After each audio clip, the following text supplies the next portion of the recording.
Baik, bismillahirrahmanirrahim. Assalamualaikum warahmatullahi wabarakatuh. Jadi pada kesempatan kali ini saya Amanda Putri Lestari dengan NIM 220209500038 kelas PT IKA angkatan 2022 akan mempresentasikan materi terkait dengan multiple ACES dari mata perkuliahan komunikasi data. Kemudian sebelum saya memasuki penjelasan materi secara inti, di sini perlu kita terlebih dahulu mengetahui definisi dari apa itu multiple ACES. Jadi multiple ACES adalah teknik pemanfaatan satu kanal komunikasi yang sama oleh lebih dari satu user. Jumlah user lebih banyak dari kanal komunikasi. Lalu adapun fungsi dari multiple ACES yang pertama sebagai landasan untuk mengatur penggunaan kanal oleh user sehingga memiliki komunikasi yang bebas interferensi teori. Kemudian yang kedua, dapat menyalurkan beberapa informasi secara serentak dalam satu kanal. Kemudian yang terakhir yaitu efisiensi kanal. Selanjutnya di sini ada sistem duplexing, di mana sistem komunikasi duplex merupakan sistem komunikasi dua arah yang memungkinkan penggunanya untuk mengirim dan menerima informasi secara bersamaan. Sistem duplexing ini terbagi menjadi dua, yakni half duplex dan full duplex. Kemudian untuk teknik duplexing sendiri juga terbagi menjadi dua, yakni FDD dan TDD, di mana FDD merupakan frekuensi division duplex yang menyediakan dua band frekuensi yang berbeda untuk tiap user, yaitu forward channel dan reverse channel. Nah, kemudian frekuensi division duplex ini juga merupakan satu kanal yang disediakan satu pasang frekuensi, yakni frekuensi kirim dan terima dibedakan. Kemudian FDD ini arak atau space antara waktu kirim dan terimanya disebut sebagai frekuensi duplex spacing. Kemudian yang kedua tadi ada time division duplex atau TDD, di mana TDD ini menyediakan waktu yang berbeda untuk membedakan forward channel ataupun reverse channel.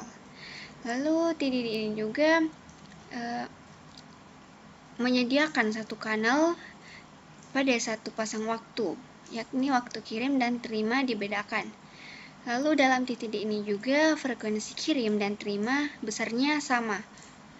Dan untuk jarak atau space antar waktu kirim dan terima pada TDD disebut sebagai time duplex spacing.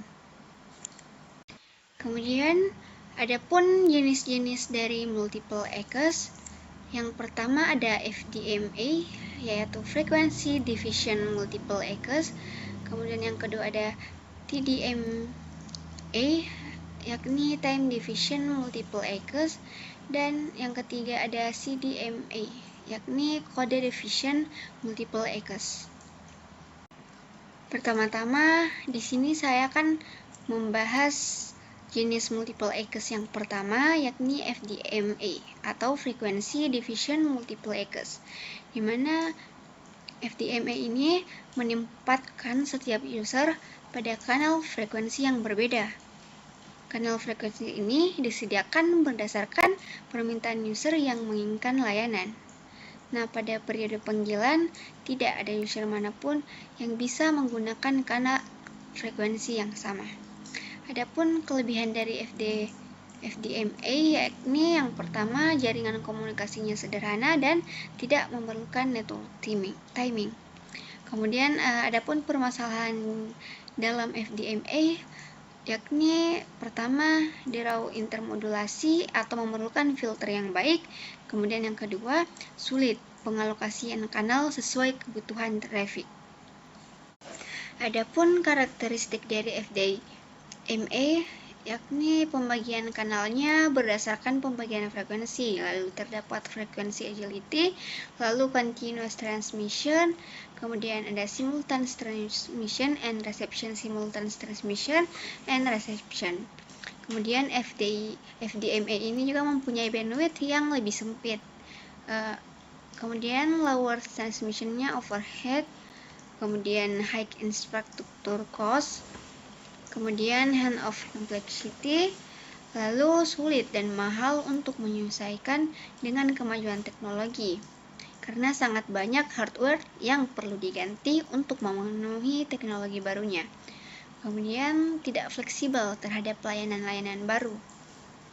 Lalu control channelnya terletak di frekuensi 1 untuk menghandle pemutusan hubungan. Terus seluruh circuit voice adalah full truncate, dalam artian kalau sudah diduduki dipegang terus continuous transmission. Lalu yang terakhir ada satu circuit per kanal RF. Kemudian untuk contoh aplikasi FDMA, yang pertama ada FDMA ke FDD, yakni setiap kanal dialokasikan satu pasang frekuensi untuk kirim dan terima.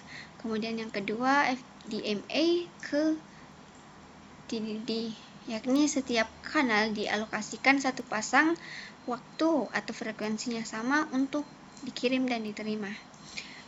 Kemudian untuk menentukan kapasitas dari FDMA ini, rumusnya adalah N sama dengan BT dikurang 2 backward per BC, di mana BT adalah total alokasi spektrum pada sistem FDMA, kemudian backward adalah guard band yang letaknya berada pada ujung spektrum frekuensi, kemudian untuk BC adalah bandwidth kanal.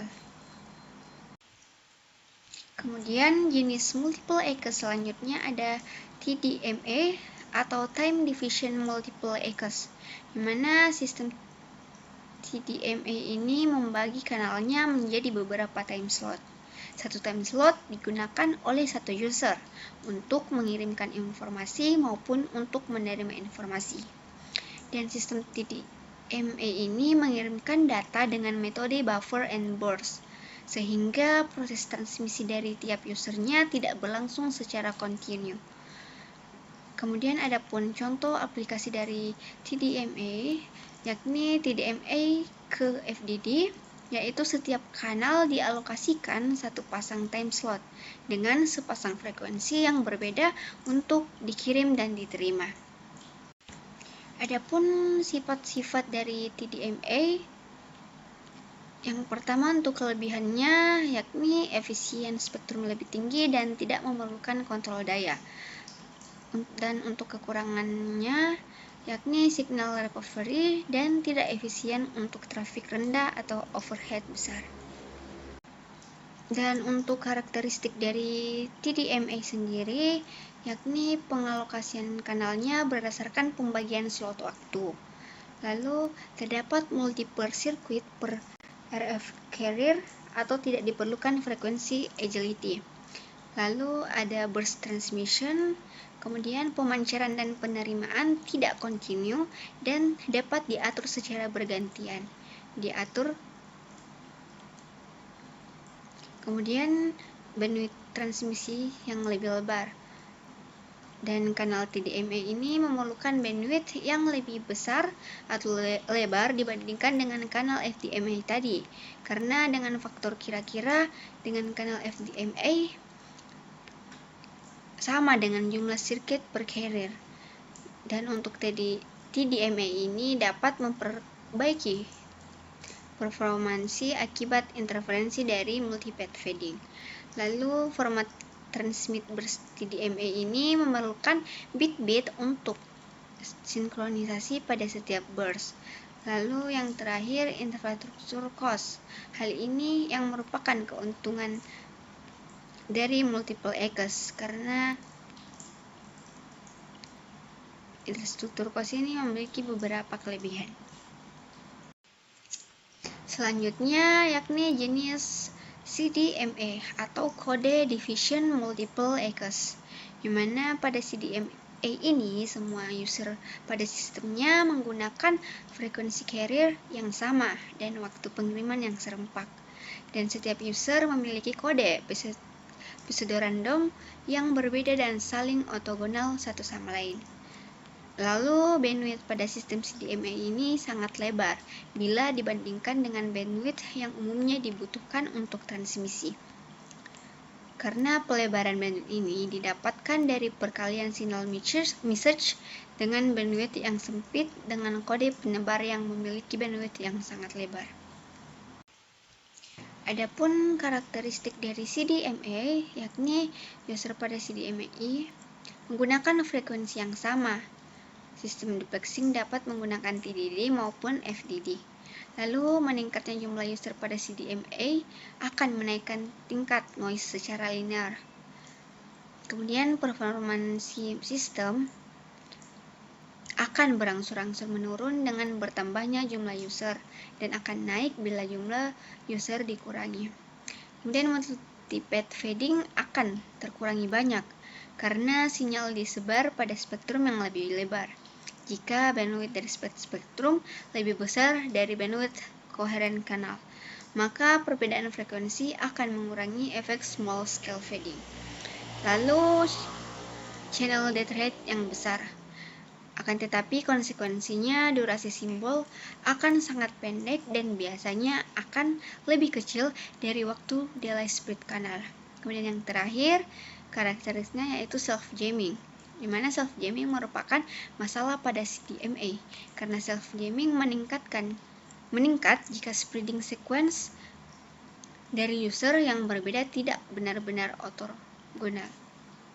Baik, mungkin sekian presentasi atau pemaparan materi dari saya, Amanda Putri Lestari.